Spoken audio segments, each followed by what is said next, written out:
All right, looks like everyone is now in from the waiting room. Thank you everybody for coming.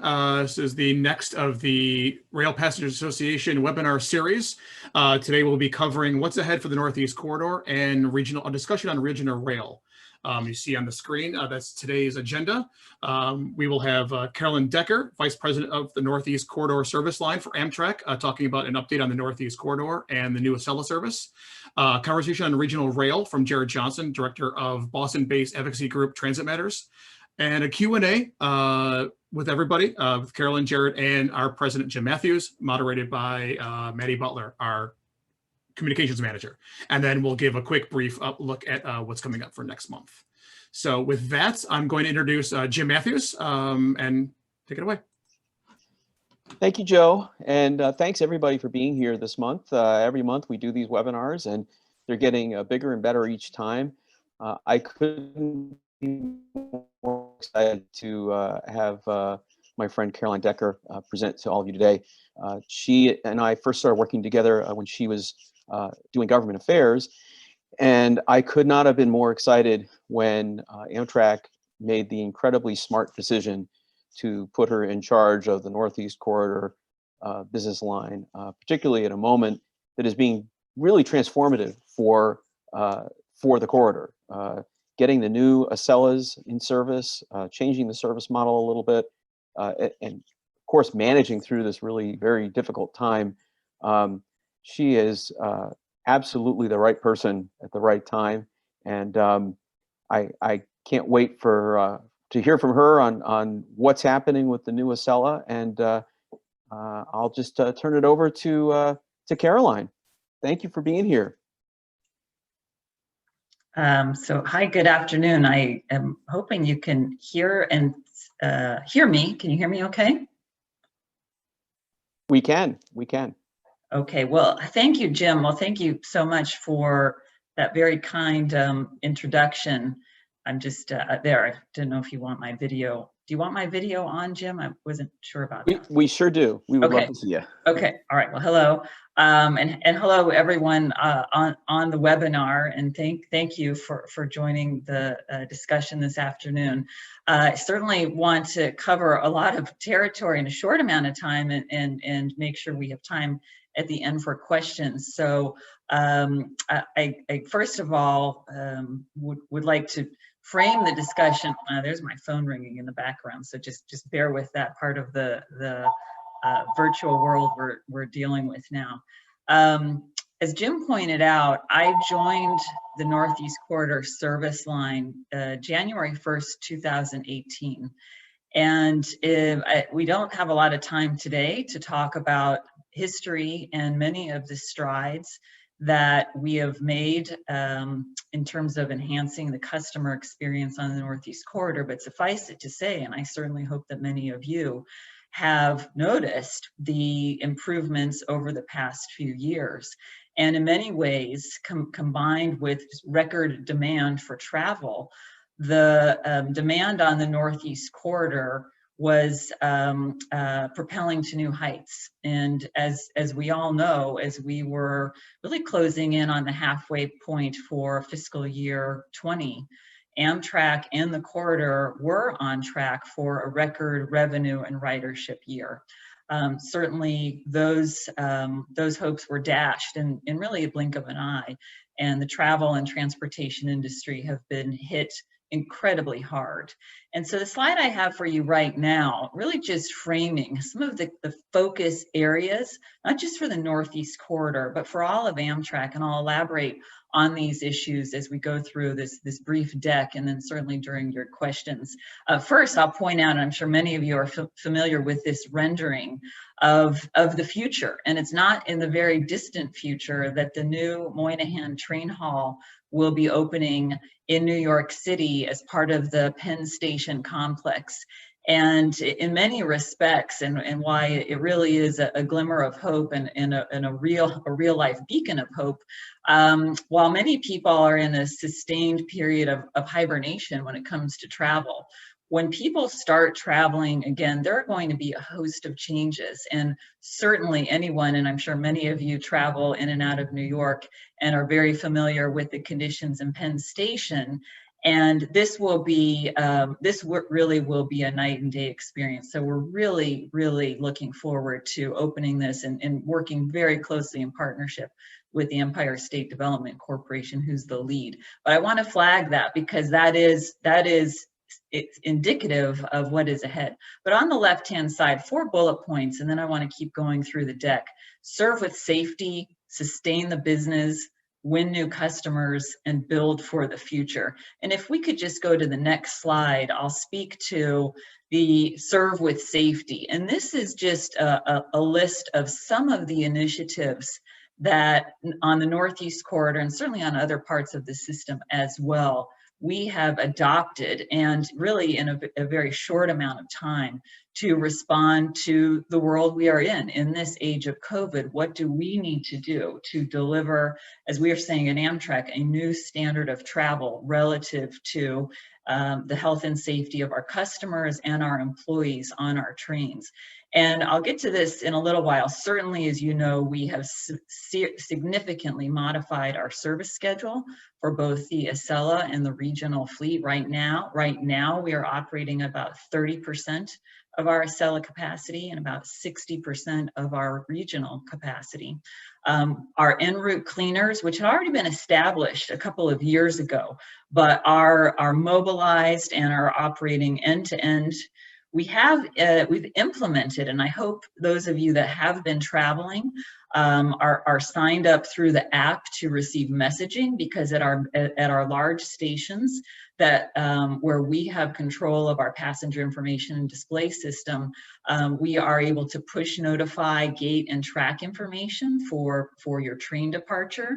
Again, these are certainly measures that other carriers have implemented years back, but Amtrak's finally catching up and making very good progress with the support of our IT team. Another initiative this summer was that we rolled out all reserve seating on the entire Acela fleet. As many of you know, going back a year and a half ago, we introduced a reserved seating on our first class cars. But with the onset of COVID, we thought that we wanted to provide greater peace of mind for our customers, and knowing where their seat was, knowing that we've blocked the aisle seats to preserve a degree of physical distancing. The reserved seating has been very well received by our customers, and certainly when we get to the Q&A, I'm curious and welcome any feedback for those of you that may have utilized the new reserved seating. We have a capacity indicator that is viewable in the booking path when you're booking your ticket. We want people to know what, just how booked our trains are. We are limiting the capacity for ticket sales at approximately 50% on regional and Acela trains, so we can provide a degree of physical distancing. So for those customers that are traveling alone, they can opt to have a seat empty that is next to them unless they're traveling with somebody. So again, these are the kinds of measures that are meaningful and important as people are thinking long and hard about their travel decisions. Quickly, again, I want to get to some of the other items, but we've made some changes in our cafe cars. We're basically offering takeaway service only. There are plastic protective barriers. We are requiring in our stations and on our trains facial coverings and masks for all customers and our crews. And coming soon, our IT department is working with our stations team to introduce zone boarding, which will enhance the boarding process. Certainly in these times where there is a decline in ridership, it's probably less meaningful, but certainly when we start to see an uptick in demand, we want to do everything we can to provide a more orderly and enjoy a pleasant boarding experience for our customers. So that's just a snapshot, some of the new initiatives that we have introduced in this age of COVID. So if we could come to the next slide, please. So why don't we just shift gears and we'll talk a little bit about the future, which is coming at us at very high speed. The new Acela fleet which many of you that have been tracking this for years, going back to when the RIF loan was originally signed for Amtrak, you know that we are really in full execution now. And the photo you're looking at right now is a picture of prototype 2. There are 2 prototypes. One is out in Pueblo, Colorado, at the TTCI test track, and then there's prototype 2, which is parked at Penn Coach Yard in Philadelphia and is undergoing Northeast Corridor testing. This picture was actually taken in the earliest days of its delivery. It was delivered on March 17th to Philadelphia, and I remember it very well. It arrived overnight, but as many of you, if you go back in time, it was in the earliest and maybe even the darkest days of this pandemic. And I remember seeing some videos that some of my colleagues had taken of the train as it moved along the Harrisburg line, and feeling a real sense of optimism, and really viewing that as, again, I say this perhaps too much, but a real manifestation of a beacon of hope. Because even though we are mired in very dark days, there is a future, and we are doing everything we can to prepare for the future. So if we could go to the next slide, I'll run you through just quickly some of the highlights relative to the train sets, and I'll speak briefly. There is a massive program that is responsible for the implementation of the launch of the new fleet. And you can imagine it's more than trains, but certainly everything hinges on the trains. So I tend to spend a little more time on the train sets, but certainly we've got an engineering work stream, a safety work stream, IT, customer experience. There are 10 active work streams that are all integrated to support the launch of this new fleet next year. So it's incredibly complicated, and the intricacies are enormous. And certainly in a time of COVID, it's been especially daunting, but we are making very good progress. But relative to the train sets, and many of you that are following this are familiar with the overall sequence of events, but the testing is underway out in Colorado. That will continue for really well into next year. And then the Northeast Corridor testing will also continue throughout 2020 and into 2021. The first revenue-ready train sets, so I didn't include, I have a list of some of the key elements of the procurement. Again, I probably at this point take it for granted, perhaps, that many, Jim, of your members are familiar with this, but there are 28 train sets that are being produced in Hornell, New York, at Alstom's facility in Hornell. And so the first 2 revenue-ready train sets, the first one actually, assembly is complete. It's undergoing static testing right now, and that train will be delivered to Philadelphia in February. And then right behind it, train set 4 will arrive in March. And so as we look at the sequence of the delivery and the schedule to put the new trains into service, these are really important milestones, as you can appreciate. Certainly once we take delivery, there are still a number of important steps that we must take in terms of commissioning the equipment, and then moving into training. And the way the schedule is slated now, we will be conducting the training in June and July of next year, in the summer. And then pending the successful testing, FRA authorization, we anticipate a revenue service launch in October of 21, so roughly 1 year from now. And at that time, it's our plan that we would essentially cycle approximately 2 trains into the schedule at a time.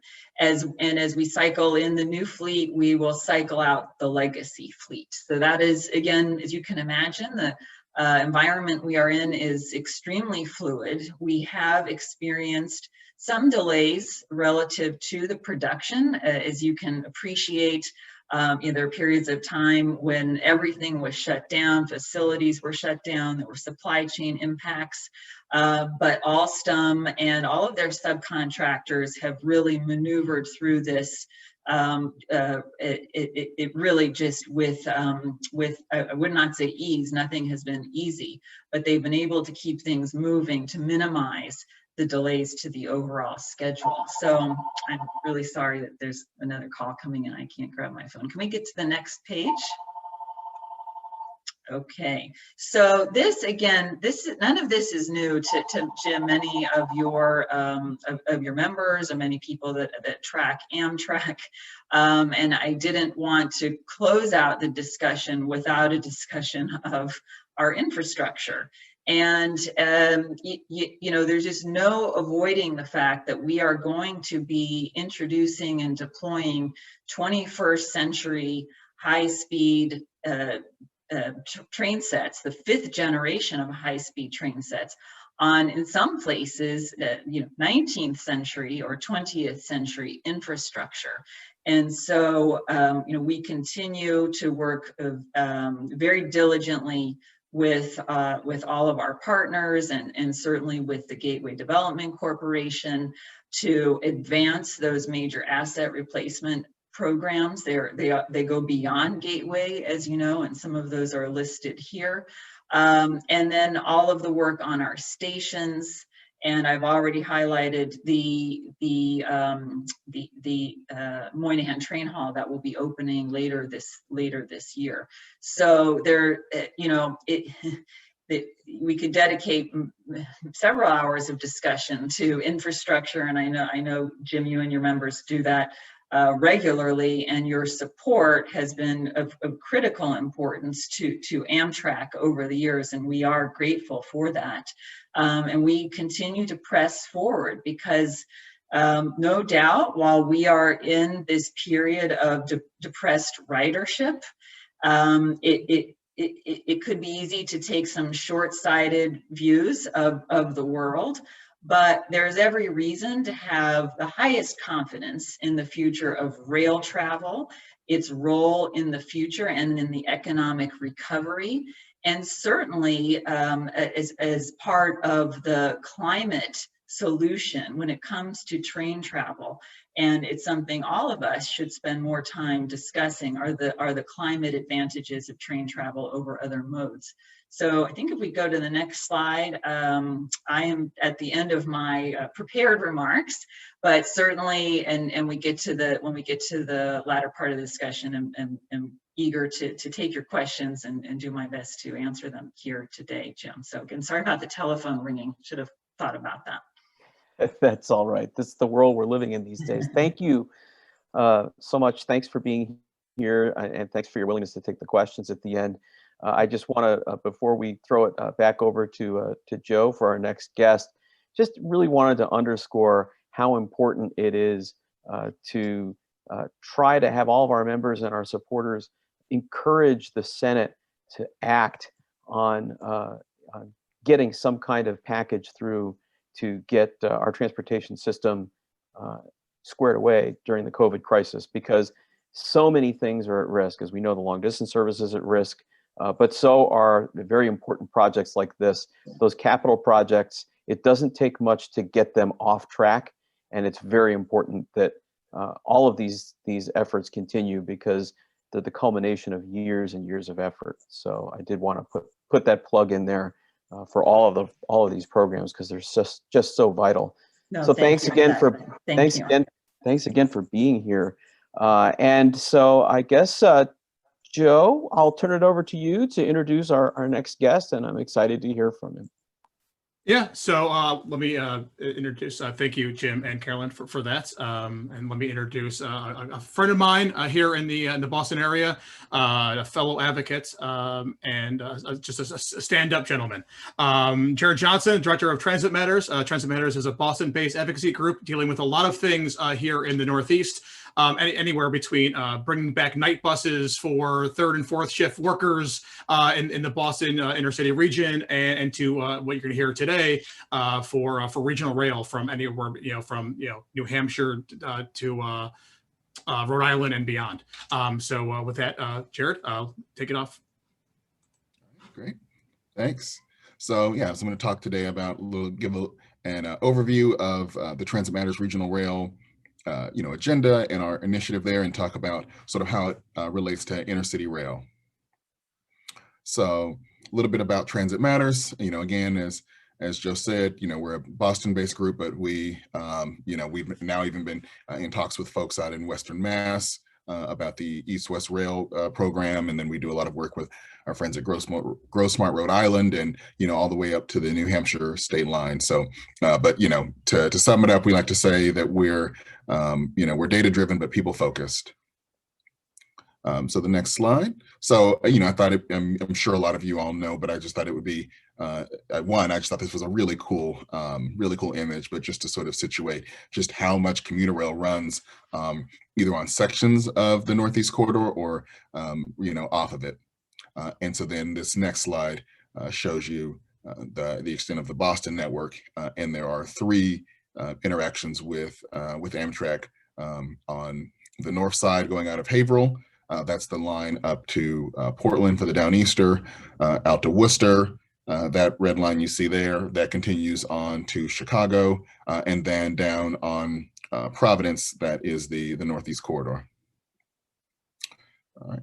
So a little bit about why we started this initiative is that the commuter rail system was just not up to par. It was there were issues about reliability.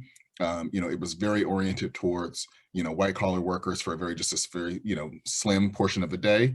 And I think there's a few more points on this one. Yep. So just wasn't up to task. I think there's a few more. Sorry, I forgot how many transitions were in this slide deck.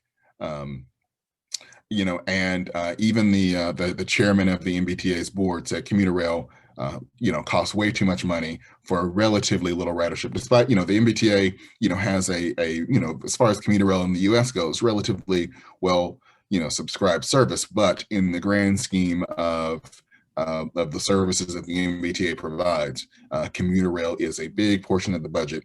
And has relatively little ridership, and again, a big portion of that goes to the fact that for a lot of people, it's just not convenient in terms of folks who work other shift jobs, and even for working parents, who might have an emergency or might have to go do something at their child's school, and they can't say, oh well, okay, well, the next train's not coming until noon, so I know you called it 10 o'clock, but I won't get there until 1. So the next slide. And then, of course, with COVID, a new crisis has arisen, and that is that, the fact that the commuter rail relies so heavily on office workers in a very narrow band of the day has really shown up in the ridership and how far it's plummeted. Next slide. Yeah, so this is why, more than ever, we've got to transition to that new business model, which is a regional rail model. And so that provides more economic mobility, particularly for low income and environmental justice populations, supports the fact that we're probably going to have a new working model in terms of when folks are going to be coming into the office, and one that provides a lot more affordable service. For right now, there's a lot of folks who, not only is commuter rail, not always timed the best for them, but there's sometimes where, particularly as gas has been getting cheaper and cheaper, where a $14, $15 round trip, or in some cases even as high as $24 round trip just doesn't work for them. Next slide.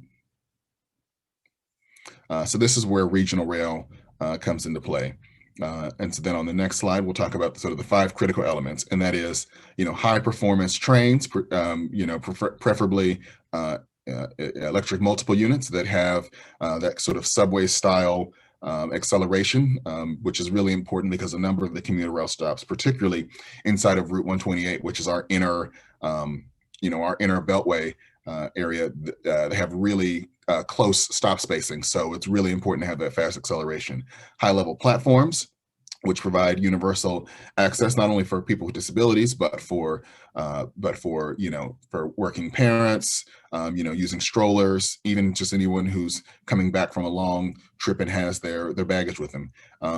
It's looking at, how can we really bottleneck? So single track sections, particularly problematic flat level junctions, all of those sort of things. And of course, really, really important is that frequent all day service. There are a lot of areas where the commuter rail serves that really could handle frequency, honestly, as low as every 7.5 to 6 minutes. Again, similar to the subway. And pretty much most places along the commuter rail should have 30-minute service, even during off-peak periods. And of course, there needs to be, easy, seamless transfers between the subway, buses, the regional transit authorities, which are the small, bus providers out in the suburbs. And, another point, we're working on updating this deck, but also looking at, how can we lower the cost of commuter rail, overall, in order to make it, again, a more attractive option and more competitive with driving. Next slide. And, the next step, in order to really, get the most potential out of the system is to connect North and South Station to allow trains to run through, which is not only about, giving folks more options. If you, live on the South Shore, live just south of Boston, to be able to access jobs, north of the city, but also to ease congestion at South Station. There are a number of stations around the world that handle far more trains than North and South Station, with only 2 or 4 platforms, and that's because they use the through running. Next step, or next slide, yeah. So sort of what we've done on this is we've released 3 large reports, and we've then released 2 sort of smaller ones that really sort of drill down into the specifics on each line. So, we laid out the vision in February a couple of years ago. Then we started talking about what would that actually look like at South Station. And then earlier this year in the summer, we released, okay, how do we start this massive, perhaps, decades long project to transform the commuter rail? How does this start? And so we released, what does phase 1 look like? Next slide. And so to make it happen, we took the show on the road, or on the rails, to be more apt, and went to cities all across the region to talk about this. Worked with a number of municipal partners, groups like Metropolitan Area Planning Council, our friends at Transportation for Massachusetts, and really, really talked about what this could do to really transform the lives of riders all across the Commonwealth. Next slide. And we won. So after about and backing up for a step there, soon after we released our report in February of 2018, in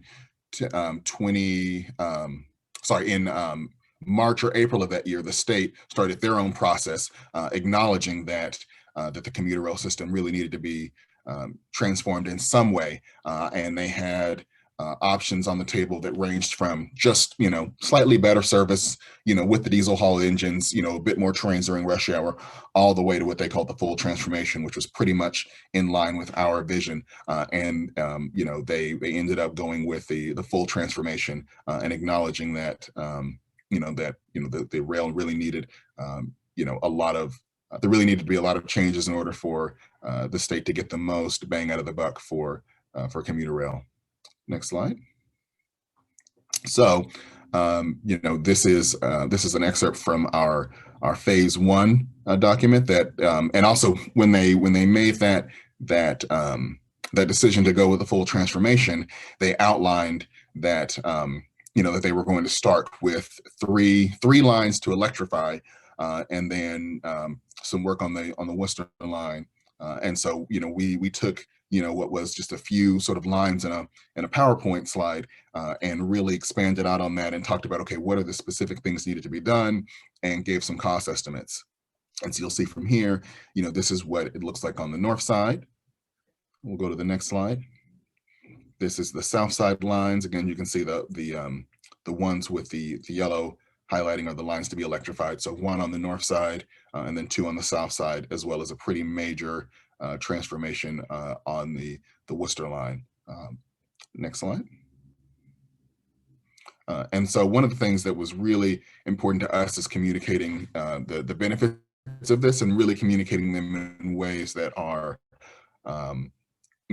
accessible, to folks who, who aren't rail fans. And so, maybe people who don't even really care about the rail itself, but just talking about, zooming out to the benefits, and that is, cleaner air, a network that's much more resilient. Going back to the bottleneck issue, earlier this year, there's a single track section on the line between Boston and Newburyport and Rockport, going into Salem, and a train failed there, and it had catastrophic delays on what is the network's third busiest line, and had knock-on effects for hours because of that. So by adding these passing tracks, by mitigating bottlenecks, by adding second platforms where they're needed, you'd have a much more resilient system.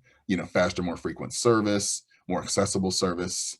By moving to EMUs, more reliable service, and reducing CO2 emissions, both in terms of transitioning out some of the diesel fleet, but then also moving to a system that it would encourage people out of their cars.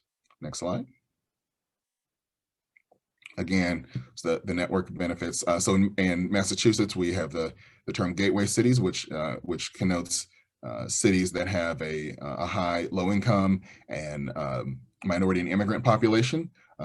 And these are cities that the state has really put a lot of money and effort into trying to revitalize, and have had some really great success. But one of the things that definitely holds them back can be distance from Boston, particularly when you talk about Haverhill, a city like Haverhill or Fall River, New Bedford, or some other cities that the commute time can be well over an hour on commuter rail. And so looking at how can we increase the frequency there, decrease travel times, and where possible, lower the cost, which is, the sort of the inverse thing about Boston is because the Boston region is because some of these cities with really high percentages of low income individuals are the furthest away. They're the ones least likely able to access the commuter rail network. And then, of course, relevant to this call, again, the three corridors that I mentioned, all of them, even in phase one, even in the earliest phases of this project, would see really real material benefits that would actually help out Amtrak as well. Next slide. All right, and this one has I think 3 or 4 sort of transitions on it. So, we broke this out into a short-term thing. So there are things that the MBTA can start moving towards this year, and so within the next, and these are things that are really important even for COVID. And so that is much more frequent all-day service. Even with the diesel fleet, you can still get to 60-minute headways on all of the lines, 30-minute headways on pretty much everywhere. Expand the Zone 1A is basically the same fare as the subway. So expand that where possible, and then look at how they can provide free transfers. The next slide. All right.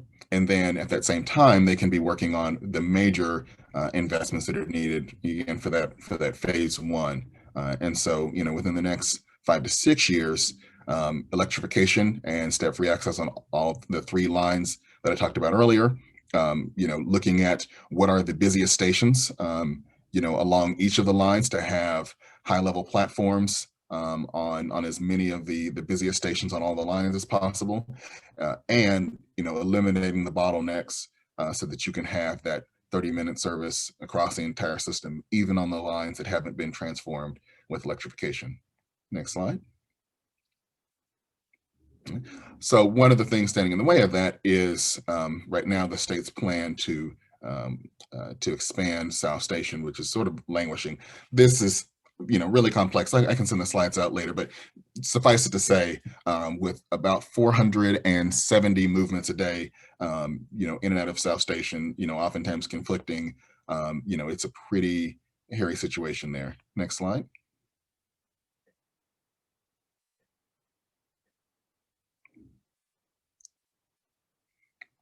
So, some of the reasons that we're against South Station expansion is, it's a lot of money with not a whole lot of transportation value. I think something like 20, maybe 30% more trains. So it's a lot of money for relatively not a lot of trains.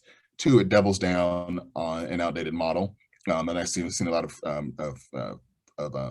questions or comments in the chat box about north-south railing, and absolutely. But we think that it's probably, if the state spends $2 to $3 billion on South Station expansion, north-south rail link is probably not going to be at the top of their agenda.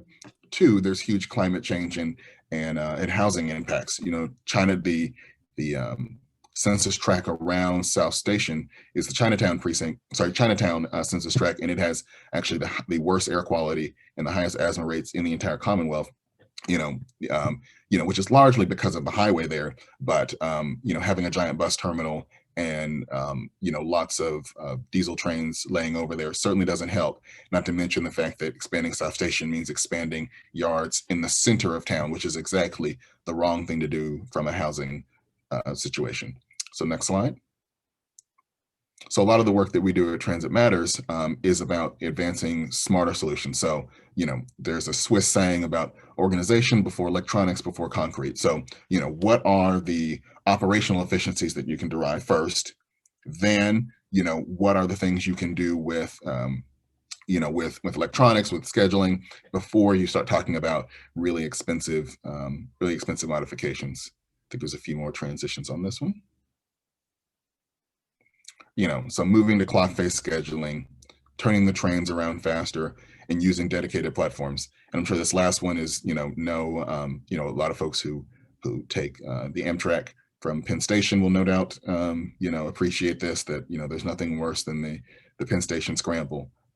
And so in Boston, it's not quite as, there's a bit more space in South Station, so it's not quite as bad, but it still is a little bit inefficient.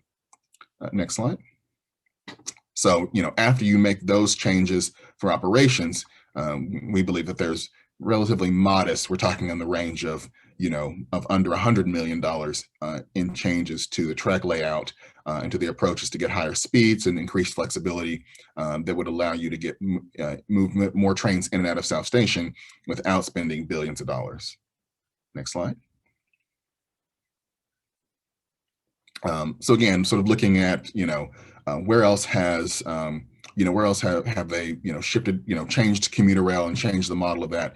Paris is one of the best examples of that, connecting a lot of their stub-in terminals with new subways through the center of Paris and having much more frequent all-day service. In fact, the RER A, the first line, is the busiest urban transit line, I believe, outside of the Far East. Toronto is in the middle of transforming their network, and in fact, they did a presentation at the T's board, and when they summed it up, they had sort of five sort of key points as well that guide their work, and they were nearly identical to the 5 points that I showed you earlier. And then even in Boston, a commuter rail branch was transformed and is now one of the highest ridership light rail lines in the entire country. Next slide. So, why this matters for Amtrak is that, particularly on the Providence and Stoughton line, having those slower and less reliable diesel trains, they threaten the fact that, obviously, things will change with coronavirus, but I know before coronavirus, Amtrak was looking at adding a lot more trains on that line. And while there are some sections of triple track, there's a lot of sections of double track, and having those slower trains on there limits and adds conflicts into that expansion there.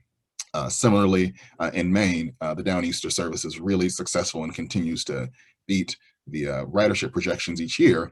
And so adding more, so investments to fix the bottlenecks on the Haverhill line are going to be a big part of adding more Downeaster service. And of course, on the Worcester line, you've got three conflicting priorities there that are going to need investment there. And that's, the fact that the Worcester line is before coronavirus was the fastest growing line on the commuter rail. There's I talk about adding a service and an intrastate service out to Springfield and Pittsfield, and then of course Amtrak service. not to mention the fact that along that corridor, there's expected to be a decade-long construction project on the Mass Pike. So having more capacity on that line is going to be really important. Next slide. And of course, you know, we talked about this even before coronavirus, but especially afterwards. According to numbers from APTA, we believe that just the first phase of commuter rail will generate around 45,000 jobs, and a lot of them, you know, good paying jobs. And there's a real chance, especially to link this with you know, not only the climate change, you know, the moment that we're happening there and the moment for, you know, recovery post coronavirus, but, you know, as we talk about our, you know, as we talk about reckoning with racial equity, there's a real opportunity to make sure that a good chunk of the billions that'll be spent on this go to minority and women-owned firms, and that a lot of the jobs go to residents in gateway cities and to women and people of color. Next slide. And that's it. So look forward to answering some of the questions. Jared, thank you so much. And a big takeaway we want to make sure that everyone has is that, you know, while this is a Northeast Corridor conversation, anywhere in the country that has, you know, a commuter rail network, or even places that are trying to get commuter rail network, how does this all work with Amtrak? Take notes. These are things that you can actually bring, you know, to your officials, to your elected officials, to agencies all over the country. And these are things that small steps that you can take. And I know there's a lot of questions in the chat about this. We will actually have TransitMatters reports posted on our website at railpassengers.org/webinars when we post this video in the next couple of days. So make sure that you guys can see everything that Jared was talking about. So with that, I want to bring in Madi Butler, and we will get to our question and answer session. Awesome. Thank you so much, Joe. Thank you, Jim and Caroline and Jared, for being able to do the Q&A with me. So we have a series of questions submitted by members and followers. So let's tuck into those. So first up, we have, whatever happened to the study that the FRA was leading several years ago about the NEC? There are 4 options, I think, being studied. This question comes from member Mike Wilkinson. So I think I'll take that. I think what we're looking at here is the Connect NEC 2035 effort. Now that was in 2017, there was the NEC Future Record of Decision, which laid out this process. And Connect NEC 2035 is a specific way of developing what the projects would be that would be required to get us to 2035, capacity improvements, trip time reductions, all the other things. The NEC Futures Commission is leading that effort. They're working with other stakeholders and that sort of thing. And as far as we know, the targeted completion date for NEC 2030, Connect NEC 2035, sorry, is summer to fall of next year. I'm not certain that, I don't think coronavirus has particularly affected that timeline, but I could be wrong. But as far as we know, that's kind of where we're going to start to we should see an outline for that way ahead. It should be summer, fall next year. And that is supposed to be kind of a stakeholder consultation type of effort being led by the NEC Future Commission. Awesome. Thank you for that, Jim. So our next question, Caroline, if you're comfortable, I would love to get your take on this. What is the current status associated with progress, funding, support, and impediments for the Hudson River Gateway project? This comes from John Stengel, a local member. Okay, sure. Then thanks, John, for the question. You know, there are several active fronts when it comes to the overall Gateway program, which is comprised of several projects. There's the Hudson Tunnels, there's Portal Bridge, there's Sawtooth Bridge.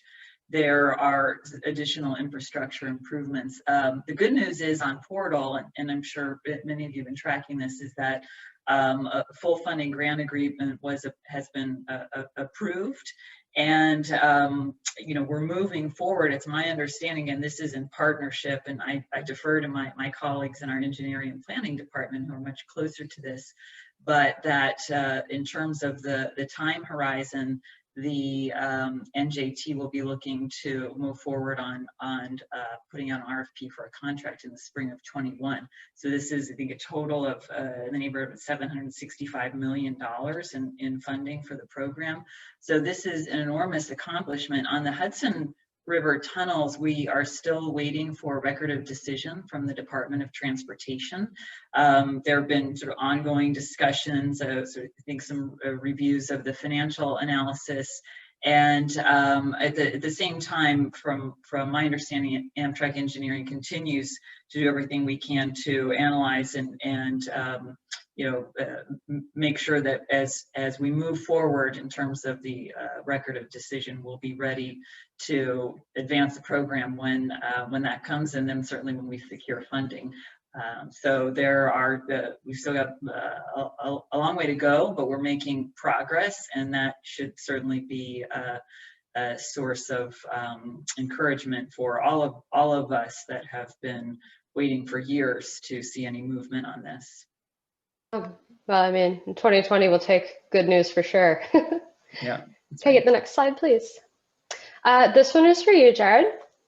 The rail planning in Massachusetts and New York has been undeservedly siloed, with Massachusetts and New York not communicating, and this is preventing proper connectivity planning. The east-west rail proposal in Massachusetts, currently from Boston to Pittsfield, would benefit immensely from going all the way to Albany, so that I would have a second option for getting from Syracuse to Boston or Syracuse to Northampton, both trips I take regularly.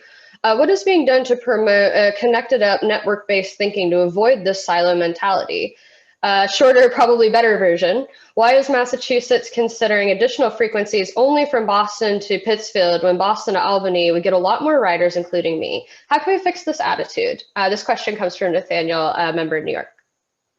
Awesome. Yeah, that's a great question. Yeah, I mean, I think ultimately, the main reason comes down to funding. And so, the options that the state is putting forward right now are, we think, and not just TransitMatters. A lot of the stakeholders really feel that that the process is not being done in a way that shows that there is particularly interest in doing this service in any time soon, because all of the estimates are well into the billions and there's no funding source allotted for that. But I think this is one where you really need to have robust funding for for Amtrak and for intrastate agencies that can help to do this coordination, because as long as it's Massachusetts funding, they're just not going to be connecting Albany is just not going to be their priority. And then even in New York, their priority is going to be going, north to south on the Capitol Corridor, or going out west to serve, upstate Western New York. And so, like I said, I think this is where you've got to have, that federal money, and somebody who's doing planning from a regional or federal level talking about this. And then I think the other part too is we've also got to figure out that tension between high-speed rail and sort of higher speed or more conventional rail, because I think that if you're doing a high-speed line from Syracuse and from the northern part of New York into Boston, you're probably going to tunnel and miss Pittsfield entirely, because that section of the railroad is really, really curvy and pretty slow. And so, you've got to go with that tension. And I think, ultimately the most important thing for right now is to get service to Pittsfield, and then to worry about having that higher speed connection later. But yeah, like I said, I think ultimately, like I said, it's going to take, it's going to take federal money and federal coordination. Okay. Great question. We're actually going to skip this one for the sake of time and follow up with it in written format. I think we'll give a better, more resounding answer to this one. We're burning out the clock. So let's go to the next question, please. So this one is for Jim. It seems the status of BP Tunnel is that they have finalized the route selection, but nothing will happen until funding is secured. Is this being worked on? Who has the lead on securing funding, and what is your outlook? So this is one of those situations that we encounter often in rail planning and rail advocacy, where we continue to think of projects that really do have a national significance in a very local kind of way. And that's unfortunate because it always leaves us short. In this instance, it's the Maryland Department of Transportation that's going to play the role of lead agency in this project. But anyone who knows what's going on in Maryland, they have other priorities in the state of Maryland. The Purple Line, for example, the projected Maryland suburban service for DC. This tunnel project ranks below the Purple Line on the priority list. And the Purple Line is controversial and troubled all on its own. So there's highway projects as well that Governor Hogan has really kind of advanced to the front of the line. And so, I mean, the costs are going to be centralized in Maryland, but just as we've seen, or the argument that we've made with North-South Rail Link, the benefits are going to be experienced all along the corridor. This is not about Maryland. This is about the entire Northeast corridor. And so we really do need honestly, we're going to need a robust federal funding program to really direct grants at important infrastructure elements like this before we see any real progress. And we continue to push hard on that in both the House and the Senate. We have pushed for that in our legislative proposals around the reauthorization, and we continue to feel that really that's what you're going to require is a robust federal funding stream, and probably alongside that some efforts to pull away some of the regulatory barriers that make it hard to fund our particular grant program, and hard to kind of shoehorn a project into those guidelines. If we can make it easier to get the money, more transparent and faster to get done, then I think that we'll see some progress. But until then, I wish I could say we'll see it happen, but I don't think we're going to.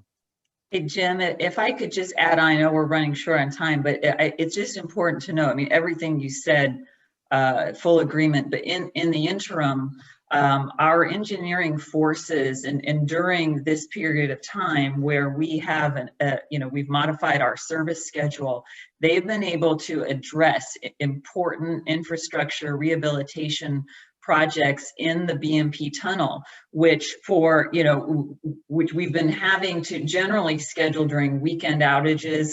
This work is critical just in terms of securing the tunnel until we can get that longer term fix. It gives us a little more life in terms of the reliability. So everything you said, we have to work together, and we thank you for everything RPA has done, the Greater Washington Partnership has done.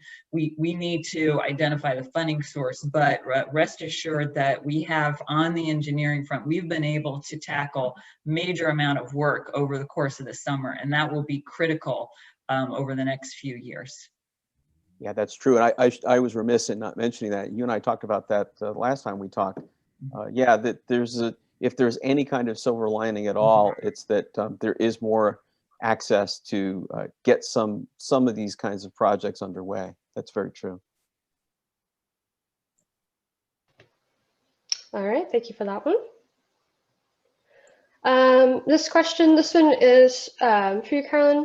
The airport-style boarding in DC and elsewhere has long been an inconvenience and an annoyance, making people wait in a crowded area with no line management.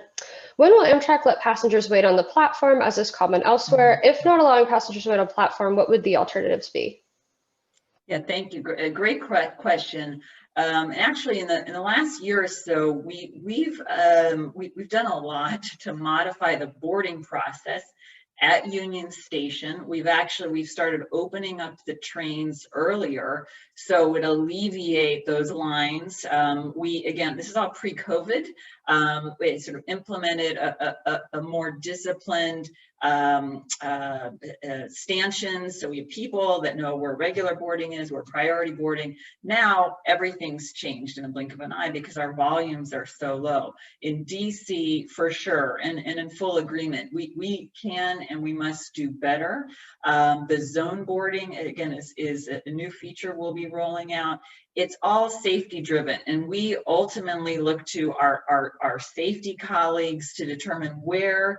At some stations we can open up the platforms. In Philadelphia, as you know, we do. We allow our passengers down, in others, and certainly in Penn Station, because of the platform restrictions, it's just we just have to be really mindful. So, but we can do better. We want to do better, and so thank you for the feedback. And we're going to keep pressing ahead with whatever changes we can make that are safe, but that also enhance the overall experience. Sweet. I really appreciate that. That was super helpful. Can I get the next slide? Amtrak has stubbornly resisted offering open data to enable third parties to access train data. There's no official repository for static content like GTFS or dynamic data available via APIs. They need to create a portal at amtrak.com/data like most federal agencies do, such as what they have at transportation.gov/data. What would it take for Amtrak to be able to offer data like that? Floor is open, whoever cares to answer. Well, I'm with Amtrak. So I mean, I guess minimally, I believe fully in the importance of transparency. I mean, we're probably of any transportation carrier, our almost everything we do is accessible and is public information with a qualification, not everything.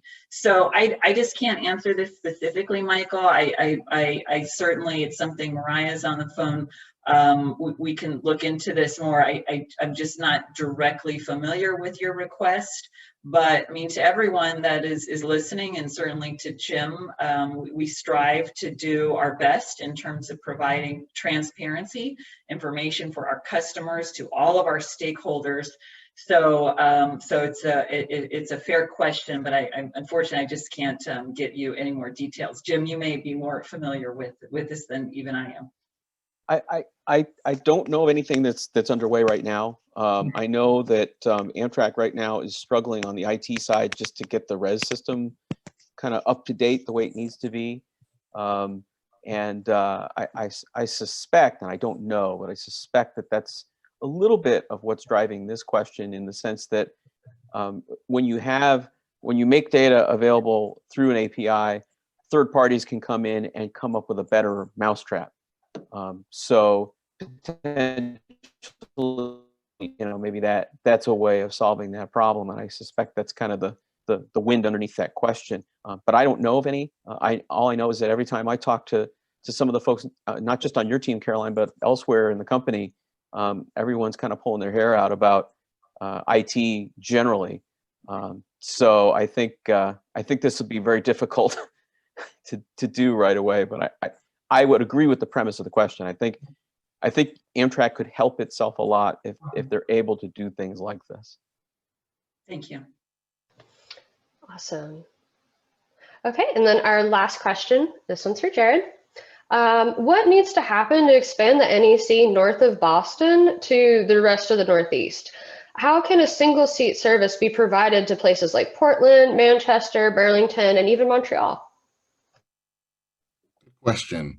I think this might not be the answer some folks want to hear, but by not talking about that, but by really orienting it on, I mean, unless it's the federal government just, paying for the North-South Rail Link itself, if there's a sizable portion of it coming from the state, and even then, even if the feds are paying for it, if there's going to be major disruption, I think how you get this to move forward is by really communicating the local benefits.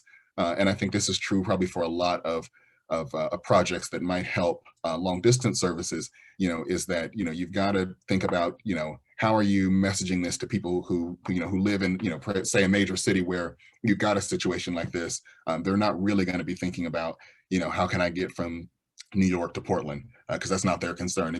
And even when folks have tested, the idea of getting from Plymouth far down on the South Shore, up to Haverhill, folks kind of, tune out. But I think really talking about, the operational, benefits, and how it can enable, more trains to get in and out of South Station and North Station to provide more commuter rail service, how it can give folks who are, say, just south of Boston to go just north of Boston, I think is a lot more compelling argument than talking about the longer range, the longer range trips, because I just think that, while it's really important to a lot of folks on this call, and I think it does, it could have really big, benefits for the regional economy.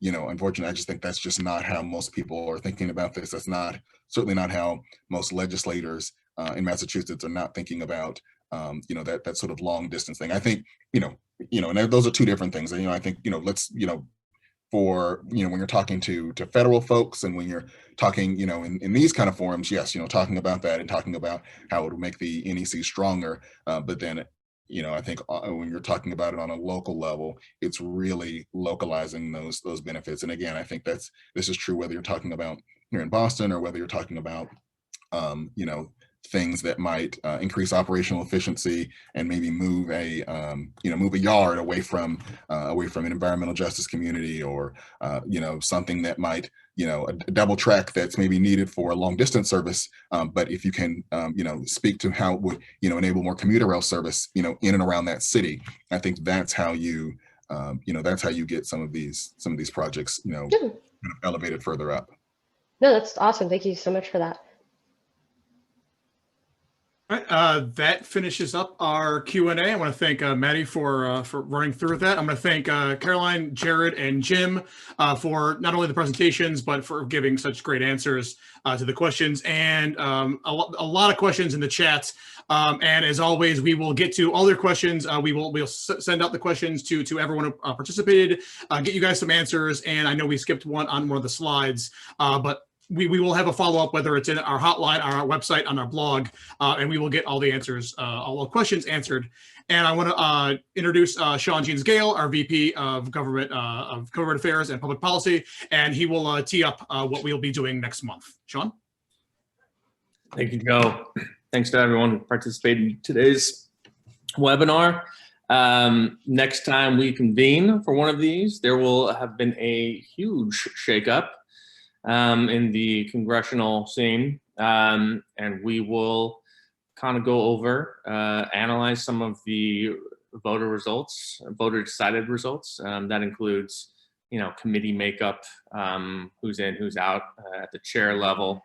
Also, we have some transit ballot initiatives we've been tracking, and of course, at the top of the tickets, we have the White House, the contest for the White House. So there will be a lot to go over, a lot to analyze, and we will look at it through the transportation lens and look at what's coming ahead for the 2020 legislative calendar. So we hope you all can join us then. In the meantime, go vote.